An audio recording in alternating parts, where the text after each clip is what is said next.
My name is Dr. Florian Statler. I am Senior Lecturer in Literature and Migration at the University of Bristol, and I'm delighted to introduce my edited collection, Salman Rushdie in Context, part of the In Context series that introduces a writer and their works to a wider reading public.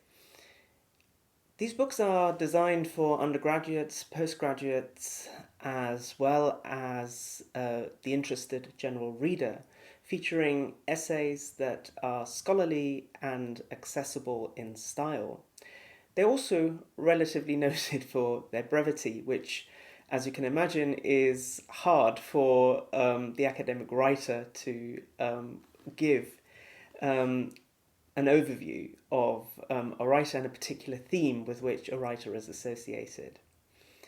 Salman Rushdie in Context has been long in the making, and it has been a very interesting journey which I myself, as the editor, embarked on with a group of researchers. It's a collaborative project between emergent and established academics working on Salman Rushdie, based in South Asia, Britain, Europe, the United States, and Canada.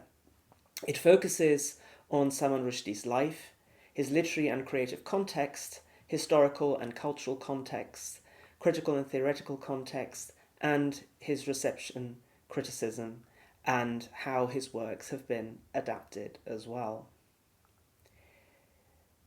There are some key new interventions in this book, and one thing that was particularly important for me is, whilst the book focuses on key novels by Salman Rushdie, like the seminal Midnight's Children, the Satanic Verses, and the Moor's Last Sigh, it also focuses exponentially on works that were published in the new millennium, after 2000, which have received less critical attention. And here it's perhaps also important to consider that Rushdie's work continues to remain relevant to the burning issues of our day.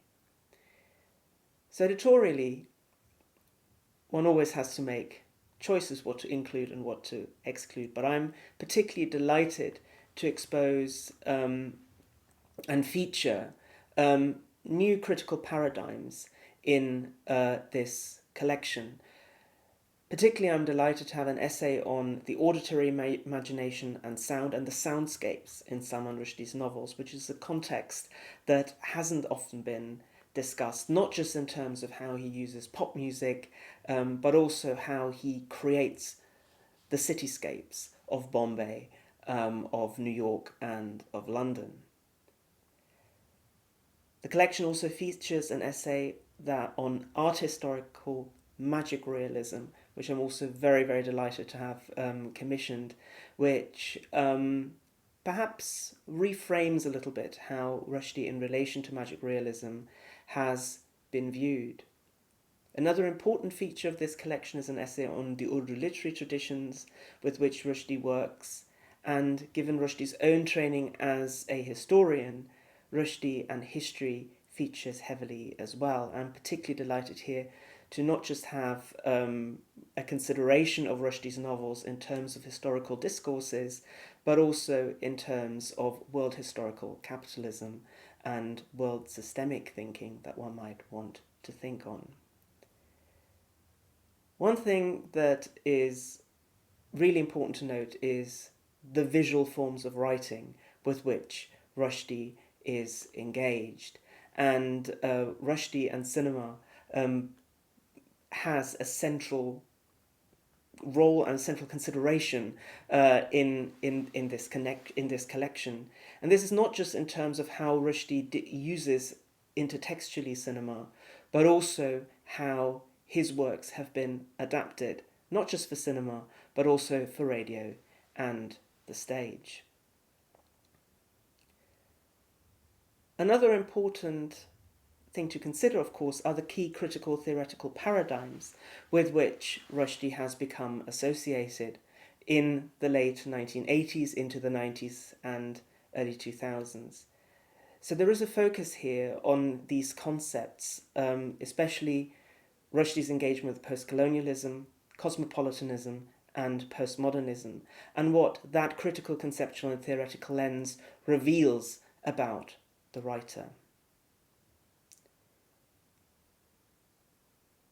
In that sense, then, I hope that this collection will open up new pathways for anyone wishing to discover Salman Rushdie as a writer, but also ways in which one wants to unlock his work.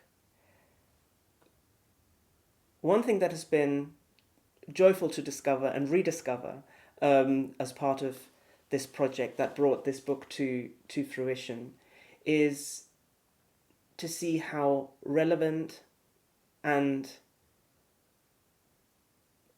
part of a wider charting of a historical trajectory from the 1970s into our contemporary moment in 23, Salman Rushdie remains. And I hope that this collection will be considered as part of this wider legacy of critical conceptual work on the writer, but hopefully also help shift the way in which we continue to discuss Rushdie forward and inspire the next generation of researcher.